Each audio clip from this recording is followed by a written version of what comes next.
உங்க கனவை சொல்லுங்க, நான் உங்களை எல்லாம் வாழ வைக்கிறேன்றாரு.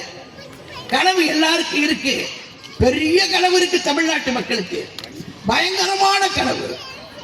ஸ்டாலின் இந்த ஆட்சி விட்டு போகணுன்ற கனவு தான் இருக்கு. போயிருக்கியா? கனவு அதுதான். ஒரு அம்மா பிள்ளைய கூட்டிட்டு வந்து சொல்லுது, என் பிள்ளை IAS ஆகணும்னு சொல்லுது, அது கனவு. ஒரு பையன் வர்றான் IPS ஆகணும்ன்றான், அது கனவு. இன்னொரு பொண்ணு டாக்டர் ஆகணும்னு சொல்றாங்க, நீ பண்ணிடுவியா? செஞ்சு கொடுத்துருவியா? முடியாது.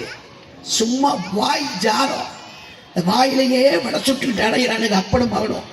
தமிழ்நாடு பூராவுமே அந்த மோடி பஸ் ஸ்டாண்ட்லாம் இப்படித்தான் ஏமாத்துவான், ஏதாவது சொல்லி ஏமாத்திட்டு இருப்பான் காசு வாங்கி கொடுக்கறதுக்காக.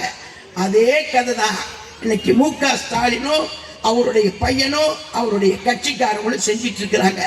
தயவு செய்து ஏமாந்து போயிடாதீங்க. தமிழ்நாட்டில் இதுவரைக்கும் 8000 பாக்ஸ் கேஸ் போட்டுக்கொள்ள, அப்ப 8000 பிள்ளைகளை கற்பழிச்சுக்கலாம். 8000 பிள்ளைகளை ஏன்னா கொலை பண்ணா கஞ்சா குடிச்ச கொலை பண்ணேன்றான், ஏன்னா கற்பழிச்சேன்னா கஞ்சா சாப்பிட்ட கற்பழிச்சேன்றான். இதுக்கெல்லாம் பேசிக்கு. தயவு செய்து நான் தாய்மார்களை பார்த்து பணியோட கேட்டுக்கிறேன், இனிமேல் ஏமாறாதீங்க.